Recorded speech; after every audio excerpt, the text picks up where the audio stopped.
Olá a todos, vamos dar início à nossa aula sobre ergonomia no design emotivo e prazeroso.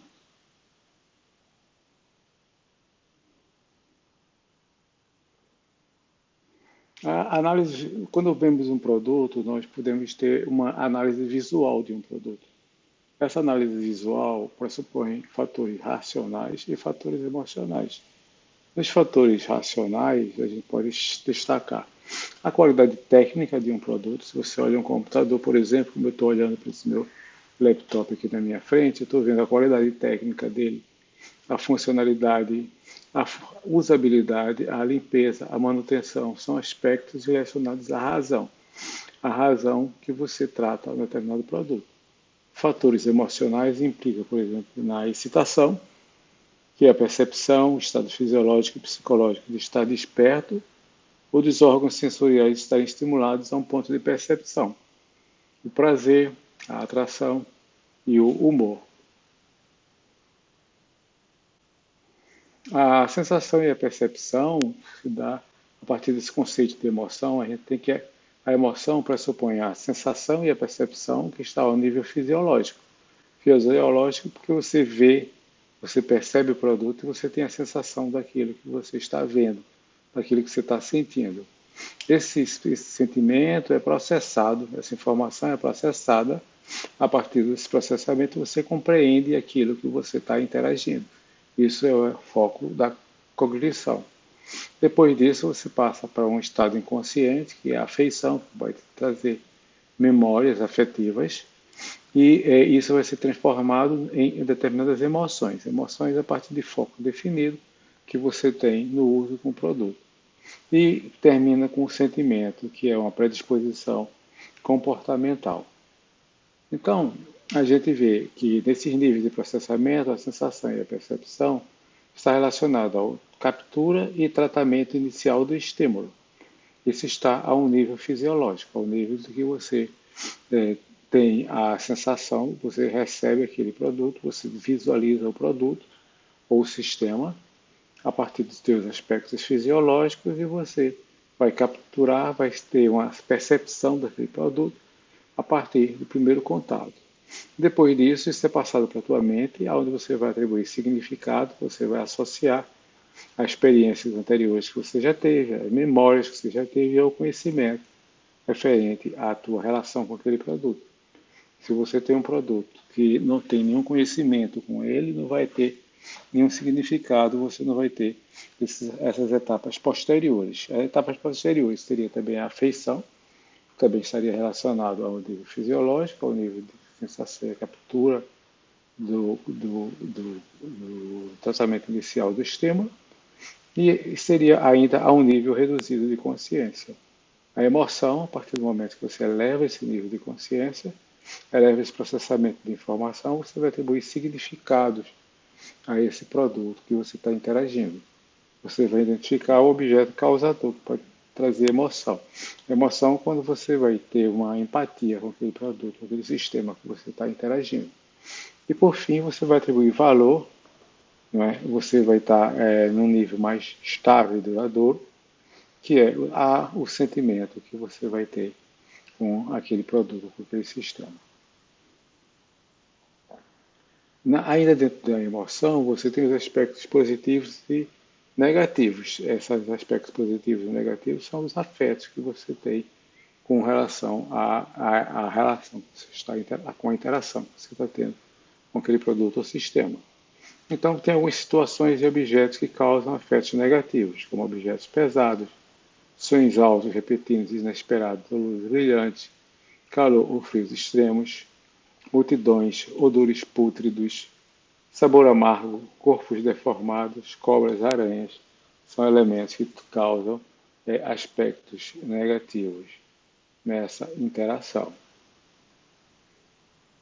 Já os afetos positivos visam aumentar a receptividade que você tem a novos estímulos, ativar a curiosidade e criatividade e promover a aprendizagem.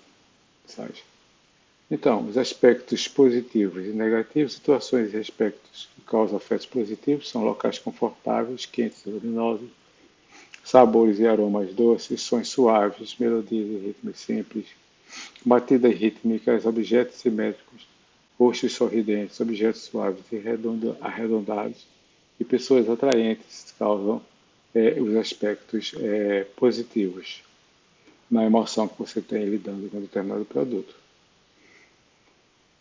Então, o design afetivo ou design emocional é um conceito de como criar design que evoca emoções que resultam em aspectos e experiências positivas para o usuário, como, por exemplo, a chaleira do Alessio, ou esses bebedores de frutas cítricas do Alessio também. Então, eu tenho esses dois objetos, é uma pena que se a gente tivesse em aula presencial, eu ia mostrar para vocês, talvez vocês não tenham tido a oportunidade de pegar e de sentir e ter contato com esses aspectos, com esses produtos fisicamente. Então, mas são objetos muito bonitos. Por exemplo, esse espremedor de fruta eu nunca usei, essa chaleira também eu nunca usei. Então, para mim, significa um objeto de decoração. Bora mostrar para vocês um vídeo sobre a cadeira de Charles e Ray Eames, que é um produto que causa emoção nos usuários. Então, observe o processo de criação que ele usou para criar um produto que causasse emoção. When Charles and Ray Eames were designing their famous lounge chair, they said that they wanted it to feel like a well-used baseball mitt. Now, why would they say that? I mean, what does a baseball mitt have to do with a chair? Well, it's about giving people similar feelings while using their chair. It's called emotional design. Emotional design is one of the most powerful aspects in design. People make split-second judgments and decisions based on their emotions and then tend to back them up with logical argument. When I look at some of the objects in my own life and think about why I chose them, sometimes it's purely based on emotion. For example, like, why did I choose to buy this menu light? There are millions of table lights in the world. Well, I chose this one because it reminds me of a balloon floating in the air. It has this playful quality that is, soft, cute, gentle.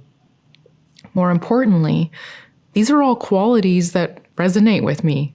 These are things that I want to live with. Talking about emotional design might seem challenging because we're talking about a kind of mix of very intangible qualities. Some people might argue that this area is highly subjective, that, isn't beauty in the eye of the beholder or something like this. But I would argue, and what I've come to learn, is that there is a formula for emotional design, at least on the visceral level. And that's what I'd like to share with you in this video. And when I say visceral level, I'm referring to Don Norman's, he talks about 3 levels in his book, Emotional Design. And I won't get into those 3 levels, but I will say that the visceral level is like your gut reaction to the appearance of something. Here we have a well-used baseball mitt. What qualities does it have? Because it reminds me of something that's lived in, that gets better with time, that's enduring, something that molds to your body.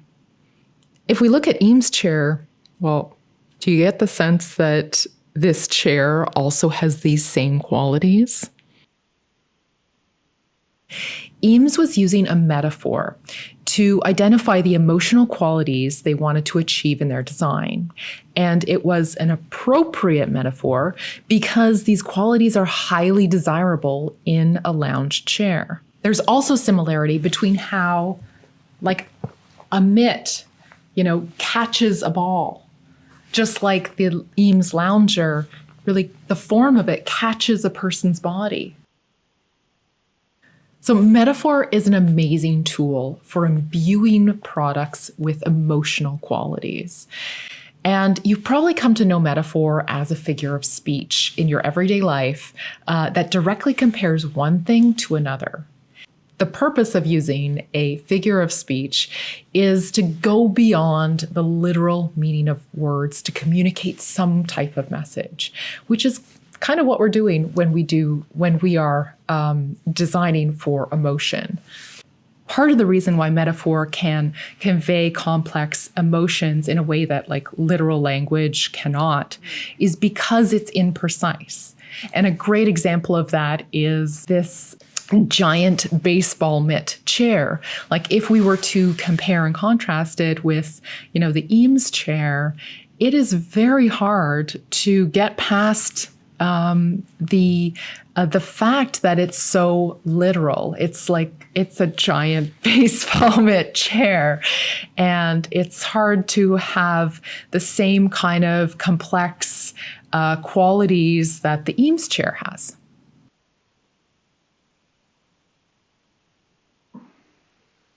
Now let's look at how metaphor works. How metaphor works is by borrowing an attribute from one thing and applying it to another thing. Let's look at a great example. And it's this juice skin, like a juice box, designed by Natua Fukasawa.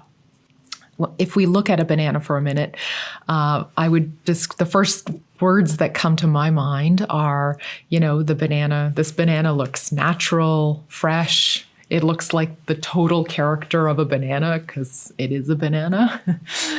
Coming back to Fukasawa's juice box, I ask you, do you feel this design is communicating those same emotional qualities as our banana? I would say absolutely yes, especially like this idea of total character of a banana. This quality makes this product very compelling. Like the juice box has literally adopted the skin of a banana, so it takes on all of those qualities. But what's really important to note here is that even though it's very close to being literal, it's still not 100% literal. And this is where the magic of metaphor can really happen, where it's not 100% literal and it's also not 100% precise. So we need to take this a step further. If a metaphor takes an attribute from one thing and applies it to another, we need to know, what are the elements in this design that are communicating those qualities? How are they being transferred? I would say it's through the color and the surface treatment, but also the form. If the quality of total character of a banana is what's being transferred, it's all the subtle, small details that matter, like how, there's a slight bit of bruising on the fold, or how, they've mimicked that stem of the banana on that tip.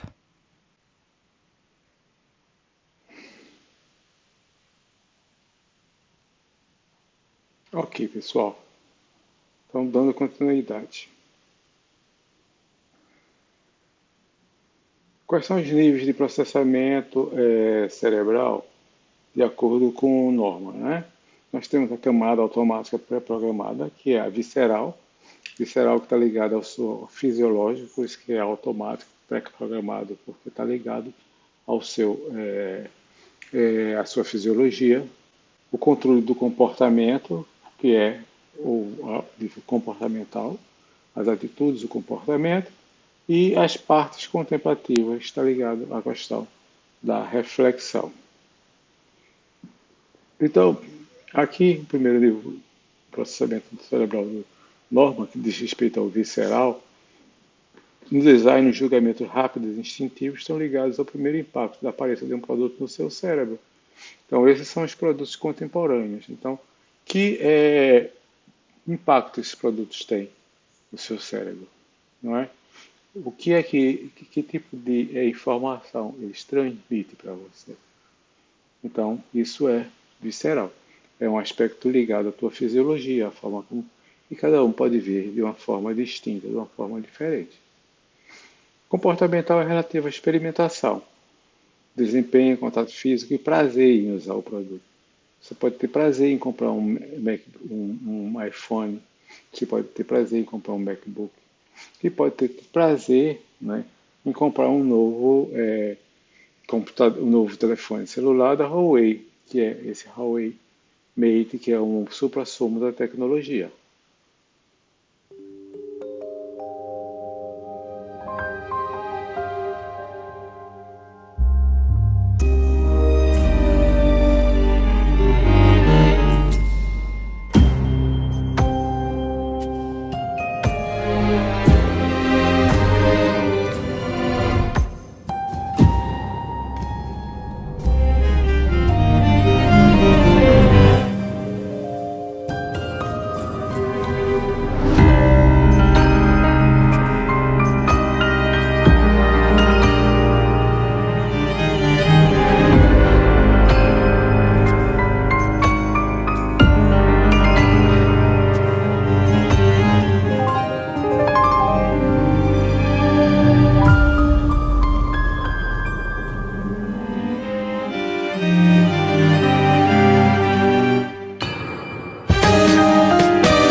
Então, a gente pode dizer que Huawei Mate TXT é talvez o aparelho, o smartphone mais tecnológico que existe no mercado. Até superou aos iPhones por conta dele ser dobrável, né? E ele ser triplamente dobrável. E o ligado ao reflexivo é o subjetivo. Está relacionado ao significado dos objetos. São construções mais duradouras, que inclui respostas intelectuais e são aprendidas. Então, por exemplo, uma Ferrari é algo que você tem, que é reflexivo, que dá a sensação de status, de poder. Então, é o que a gente vê nesse comercial.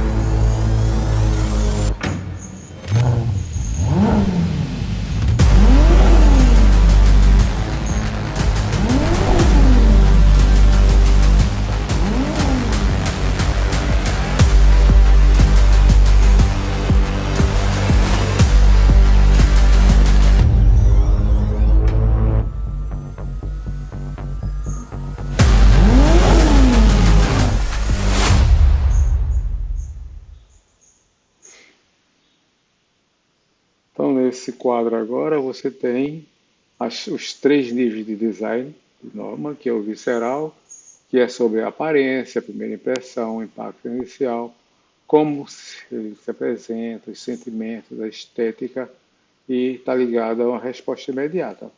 Já o comportamental é sobre a usabilidade, a efetividade de uso, o prazer no uso, a experiência com o produto, o desempenho e as funções.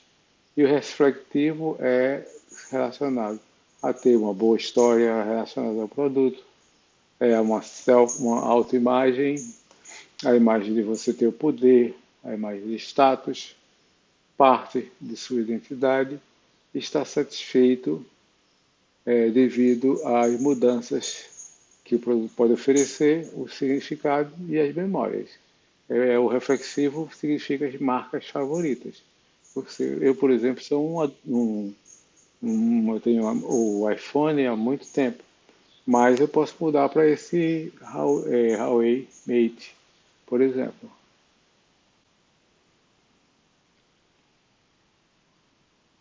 Então, esses 3 níveis de design estão relacionados à entrada sensorial, à saída motora.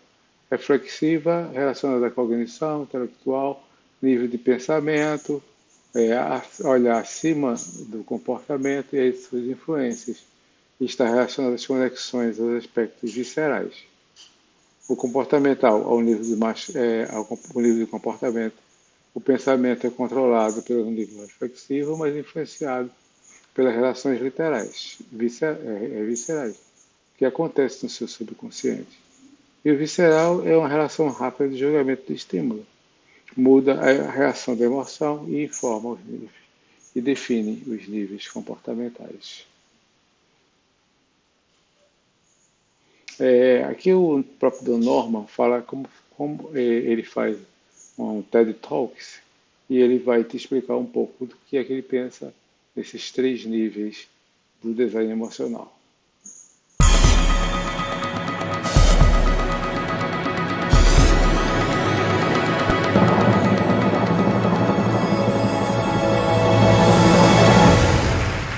The new me is beauty. Yeah, people used to say, no, Norman's okay, but if you followed what he said, everything would be usable, but it would be ugly. Well, I didn't have that in mind, so This is neat. Thank you for setting up my display. I mean, it's just wonderful. And I haven't the slightest idea what it does or what it's good for, but I want it. And that's my new life. My new life is trying to understand what beauty is about, and pretty, and emotions. The new me is all about making things kind of neat and fun. And so this is a Philippe Starck juicer produced by Alessi. It's so much fun I have it in my house, but I have it in the entryway. I don't use it to make juice. In fact, I bought the gold-plated special edition, and it comes with a little slip of paper that says, don't use this juicer to make juice. The acidic, well, the acid will ruin the gold plating. So actually, I took a carton of orange juice and I poured it in the glass to take this picture. But beneath it is a wonderful knife. It's a global cutting knife made in Japan. First of all, look at the shape. It's just wonderful to look at. Second of all, it's really beautifully balanced. It holds, it feels well. And third of all, it's so sharp, it just cuts. It's a delight to use. And so it's got everything, right? It's beautiful, and it's functional. And I can tell you stories about it, which makes it reflective. And so you will see I have a theory of emotion, and those are the three components. Hiroshi Ishii and his group at the MIT Media Labs took a ping pong table and a projector above it, and on the ping pong table, they projected an image of water and fish swimming in it. And as you play ping pong, whenever the ball hits part of the table, the ripples spread out and the fish run away. But of course, then the ball hits the other side and the ripples are the poor fish. They can't find any peace and quiet. And is that a good way to play ping pong? No. But is it fun? Yeah. Yeah. So, or look at Google.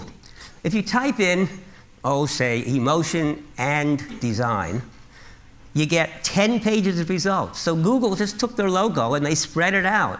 Instead of saying, you got 73,000 results, this is 1 through 20, next, they just give you as many O's as there are pages. It's really simple and subtle. I bet a lot of you have seen it and never noticed it. That's the subconscious mind. Sort of notices it. It probably is kind of pleasant, and you didn't know why. And it's just clever. And of course, what's especially good is you type design and emotion. The first response out of those 10 pages is my website. Now, the weird thing is Google lies. Because if I type design and emotion, it says, you don't need the and, we do it anyway.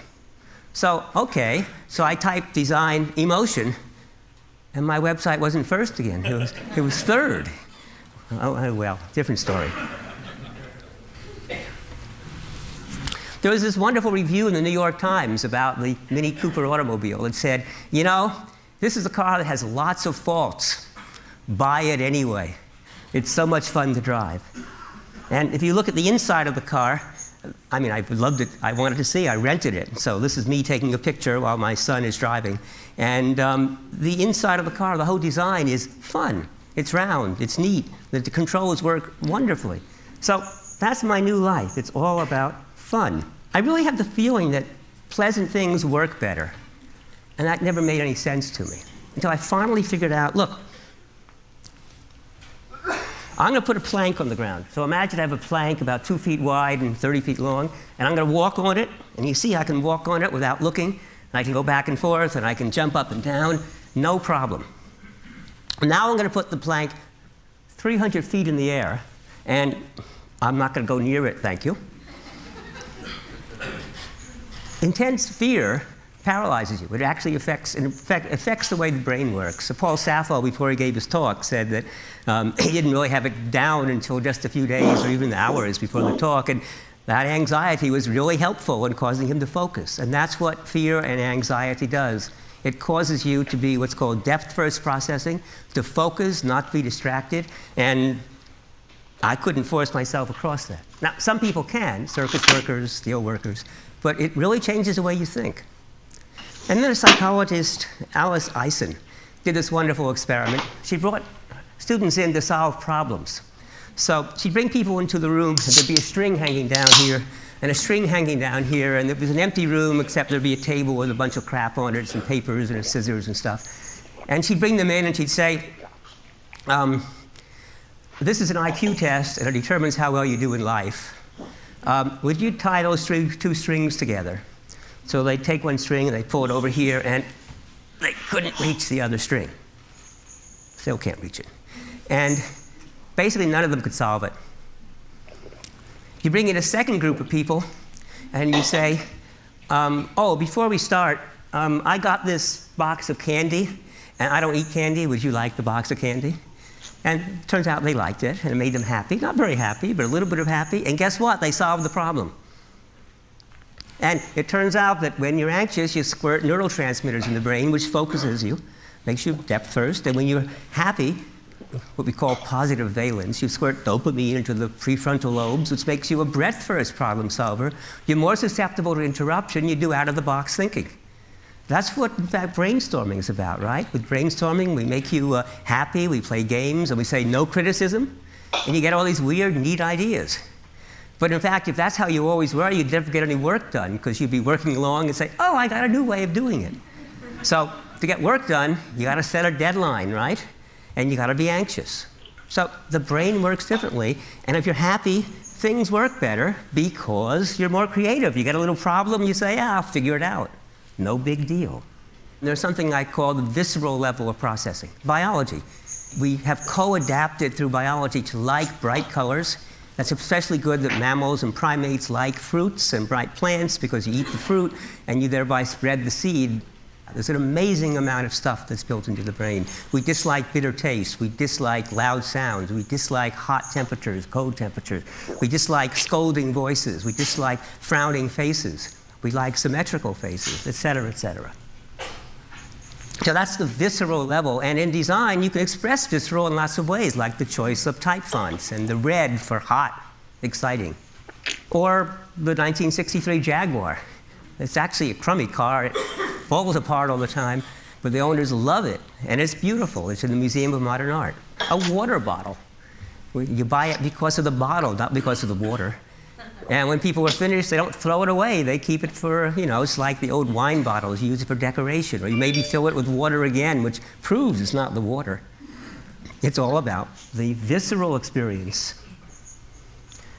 The middle level of processing is the behavioral level. And that's actually where most of our stuff gets done.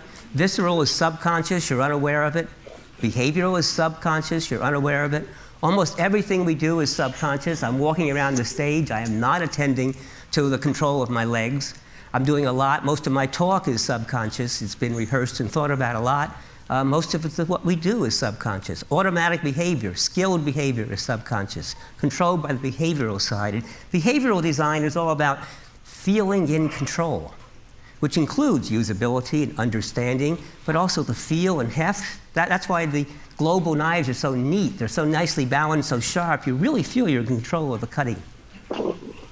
Or just driving a high-performance sports car over a demanding curve, but again, feeling that you are in complete control of the environment. Or the sensual feeling. This is a Kohler shower, a waterfall shower, and actually all those knobs beneath are also shower heads that will squirt you all around, and you can stay in that shower for hours.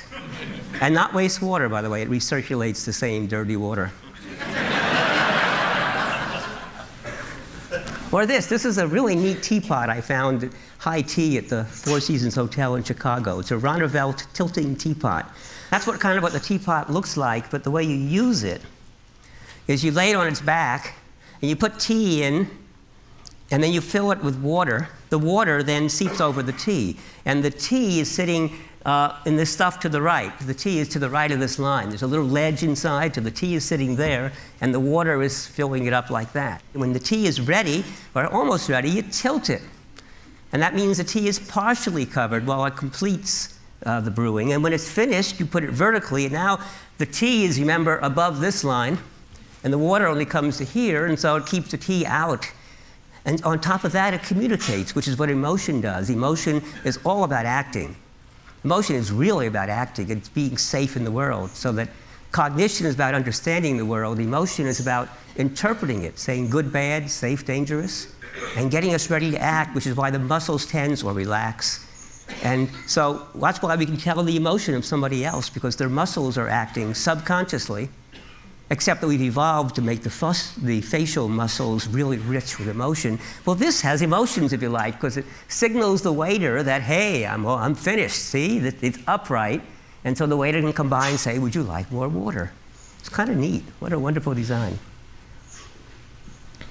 And the third level is reflective, which is, if you like, the superego. It's a little part of the brain that has no control over what you do, no control over doesn't see the senses, doesn't control the muscles.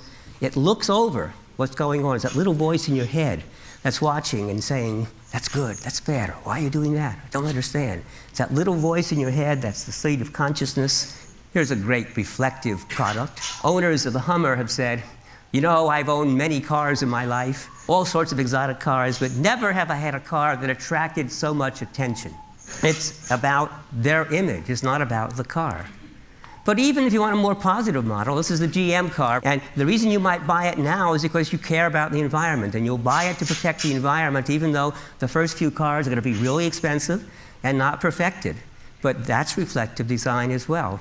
Or an expensive watch, so that you can impress people who say, oh, gee, I didn't know you had that watch. As opposed to this one, which is a pure behavioral watch, which probably keeps better time than the $13,000 watch I just showed you. But it's ugly. This is a clear Don Norman watch.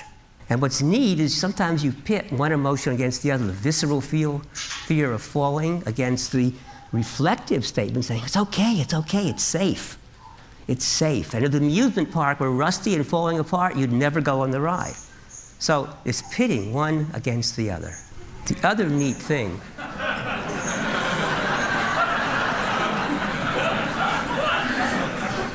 so Jake Kress is this furniture maker, and he makes this unbelievable set of furniture. And this is his chair with claw. And the poor little chair, it's lost its ball, and it's trying to get it back before anybody notices. And what's so neat about it is how you accept that story. And that's what's nice about emotion. So that's the new me. I'm only saying positive things from now on.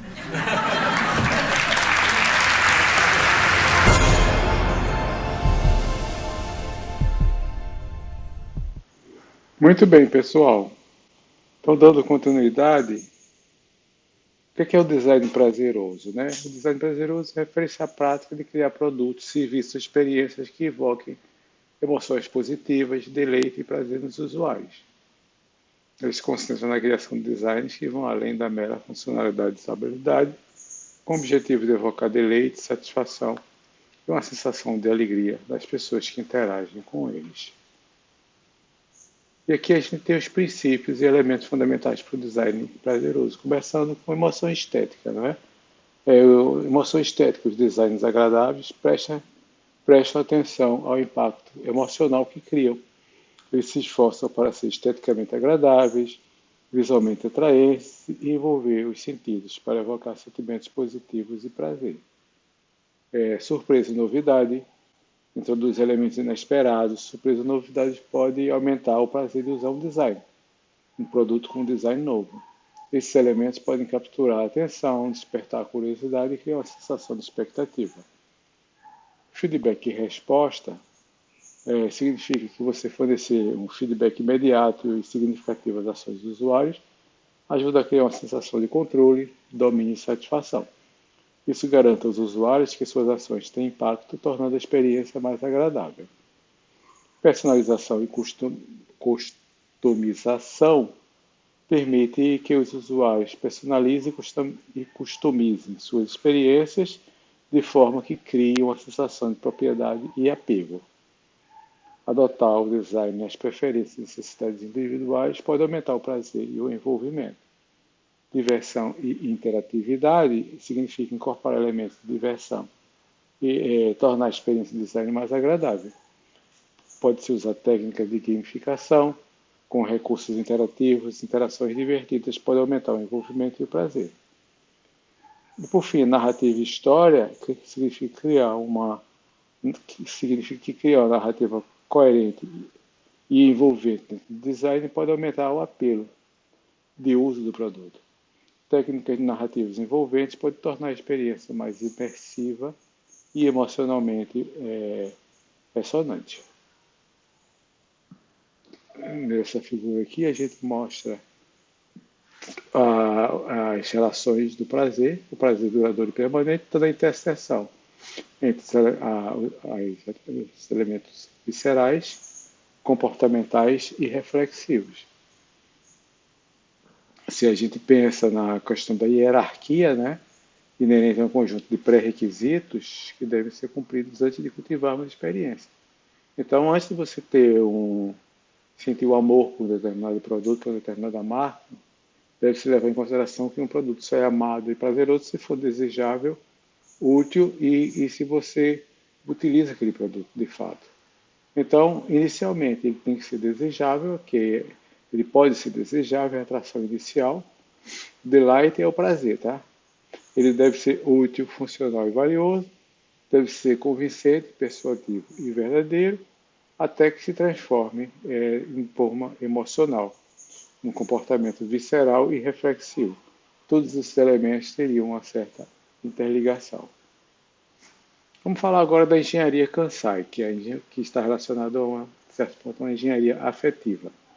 A engenharia Kansai é uma tecnologia de desenvolvimento de produtos orientados para o consumidor que visa transformar as percepções, sentimentos e imagens mentais dos clientes em um produto tangível.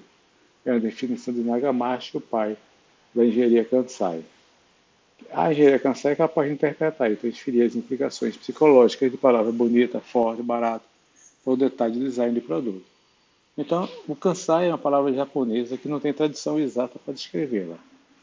Se refere a sensibilidade, sensatez, sentimento e emoção. Mas nenhuma dessas palavras a representa adequadamente. Por esse motivo, a palavra Kansai é usada em sua forma original japonesa.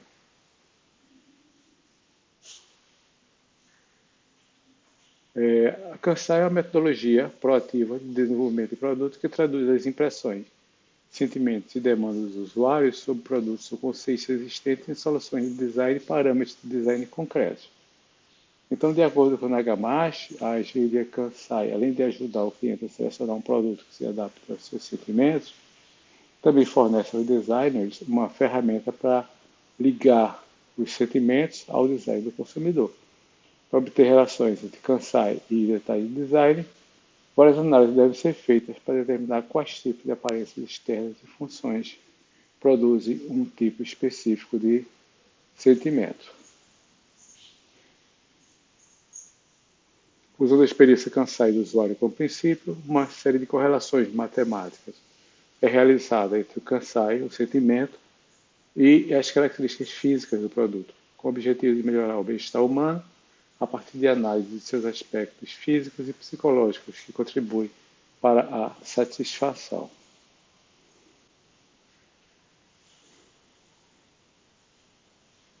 Aqui a gente tem um vídeo que mostra a engenharia Kansai.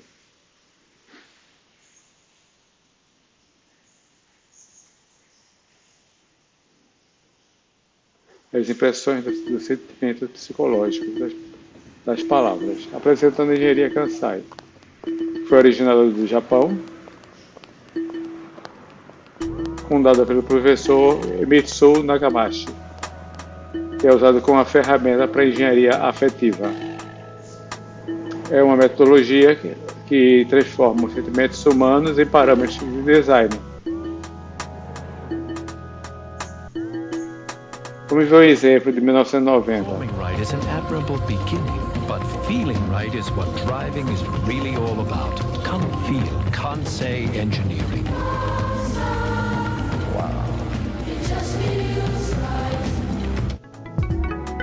Então, é o método usado para desenhar o Mazda.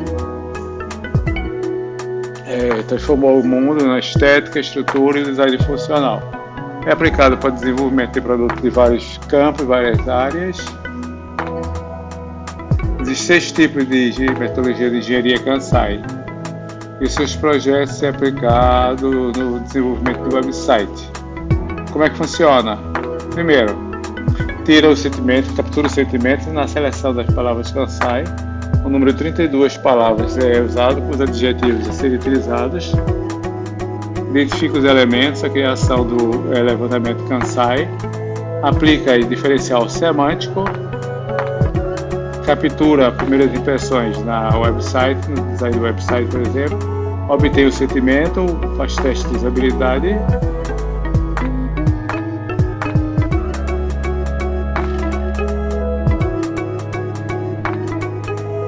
e um total de 73 respondentes participaram desse levantamento Kansai. Construído um contexto, usando dados, os componentes são analisados e extraídos, existem fatores de análise, quatro fatores foram identificados e a síntese com as propriedades foi criada. Kansai aparece no sentimento operacional, estético, flexibilidade, variância de cada setor e traduz as ideias e sentimentos no design, em parâmetros de design. Modificações de propósito são feitas. Existe um comparativo,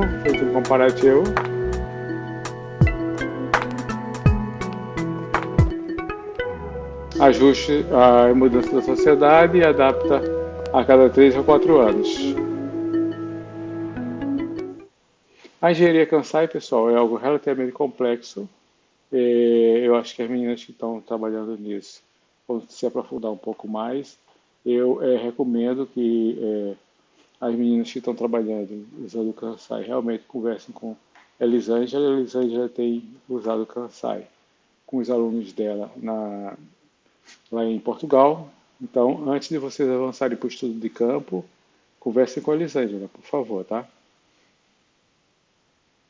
O design divertido, não é? É o fun design. Aqui eu tenho fun design em português, design divertido. Refere-se a uma abordagem ao estilo de design que prioriza a criação de experiências agradáveis e envolventes para o usuário. O objetivo é evocar emoções positivas, criar interações memoráveis e gerar elementos de diversões e alegria no processo de design.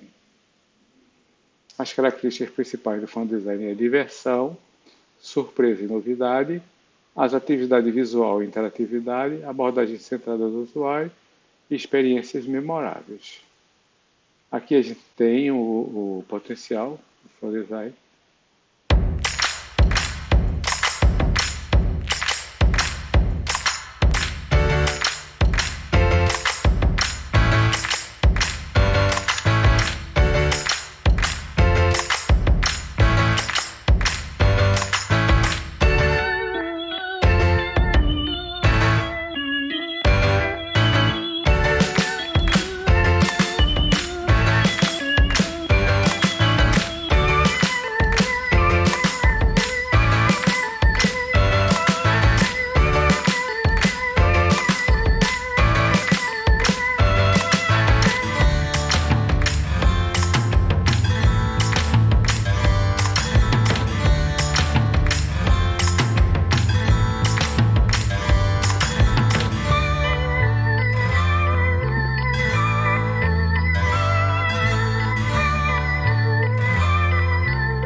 Ok.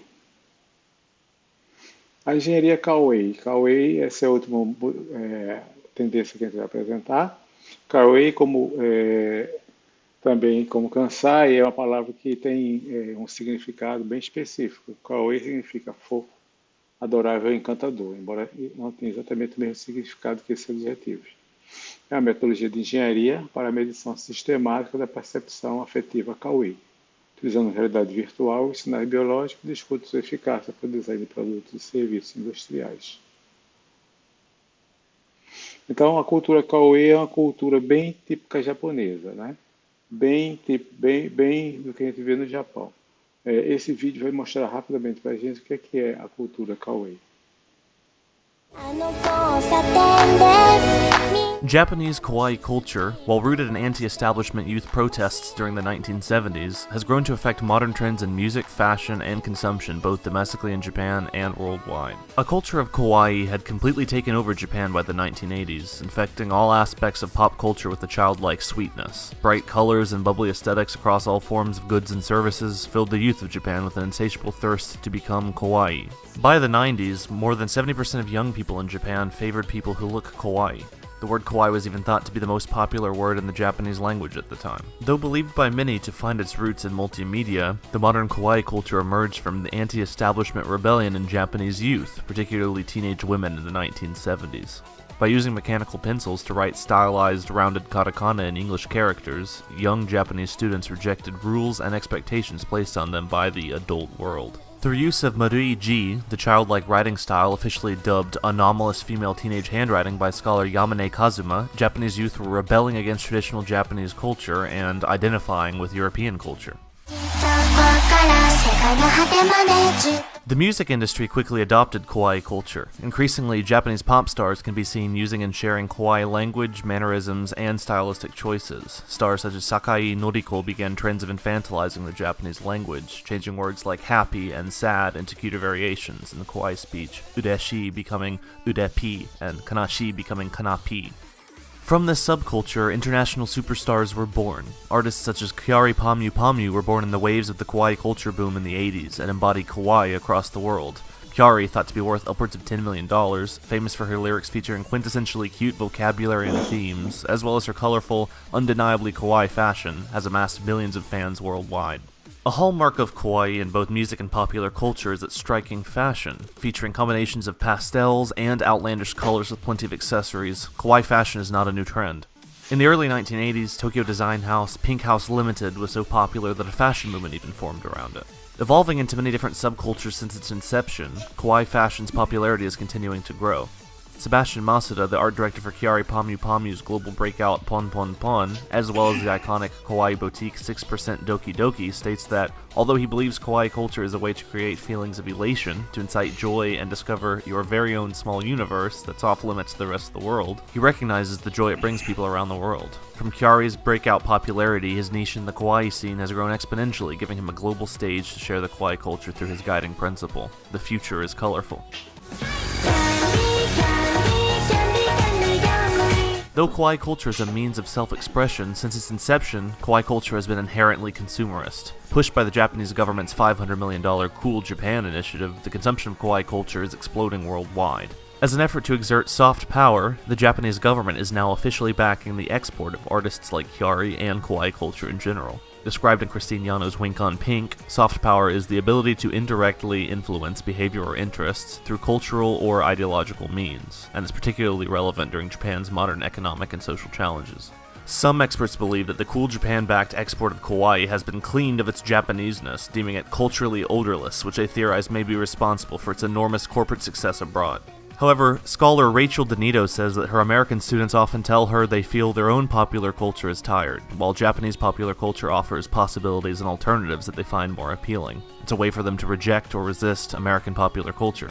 It is perhaps ironic that other cultures are embracing something intended to inherently reject Japanese culture as Japanese. However, kawaii culture has very clearly affected global music, fashion, and consumption in general. It has brought people together in a very unique way. Without a doubt, cuteness conquers all.